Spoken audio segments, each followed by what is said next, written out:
1, 0. All engine running. Liftoff. We have a liftoff.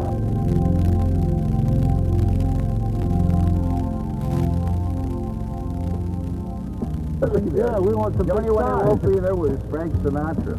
Oh, that's a big deal. How about Baron Munchausen? There's my Well, no, but I thought that we can go see my sister's house. She'll have a little party for us. and then she'll Frank throw a Sinatra party. will come in. She'll throw a party for anybody. Okay. Well, I don't know. You want You to guys make up your mind. All right. I'll go with Frank Sinatra. When I was in junior high school, at the age of 13, one of the boys asked our baseball coach, "Coach, we're just kids. How will we know when we're men?" And he said, "Sit down, fellas."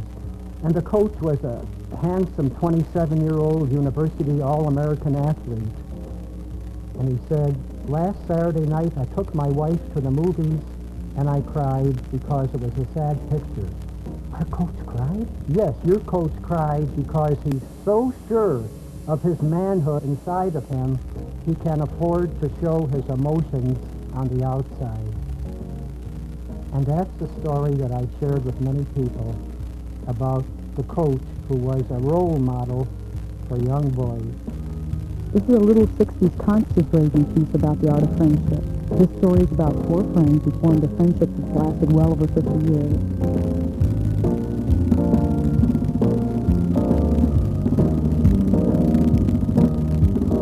Years ago, together with some other friends, they formed a club called the AZA, which is part of the National Youth Organization. And this is how the story goes.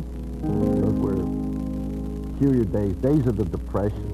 In Chicago, we were a bunch of guys that all went to Senn High School and buzzed around the neighborhood that we lived in, and we formed this club called the AZA. Now, when I got into the AZA, the fellas that are here now were a couple of years old. I knew Bob at that time, and I knew Jerry, and I knew Dan, who incidentally was called Moose. For what reason, I don't know. As we all know, love is the most intense and satisfying relationship between people. However, friendship comes in a close second. In fact, it could be called kissing cousins. And this little film is about friendship and how it lasted over 50 years. Now, it's pretty hard to define because it covers a multitude of relationships. You can know somebody 50 years and not really be a friend. And you can know somebody 10 minutes and feel very close to them. Well, let's move on now to last year. Last year I went to Chicago with Bob to an AZA reunion, and sitting next to us on the plane was a young lady, and she had on jeans, but there were holes over here. You know how the young ladies cut their jeans to make a hole by the knee? And Bob said to her, "Oh, I'm so sorry that things are rough for you. When we get to Chicago, I'll buy you a new pair of jeans." Manufacturers' coupons have expiration dates, but his generosity doesn't have an expiration date.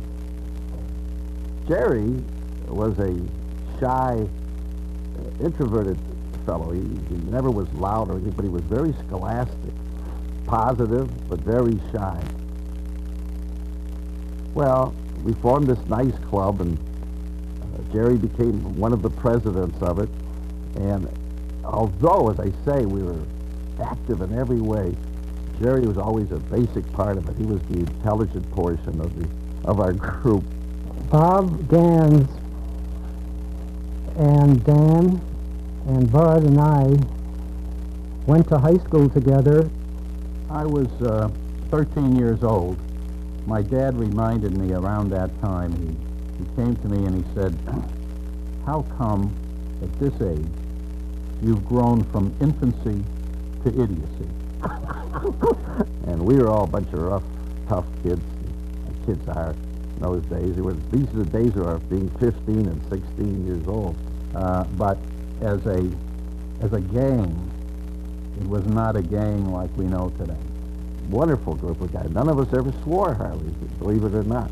Very few four-letter words. None of us ever stole or anything like that.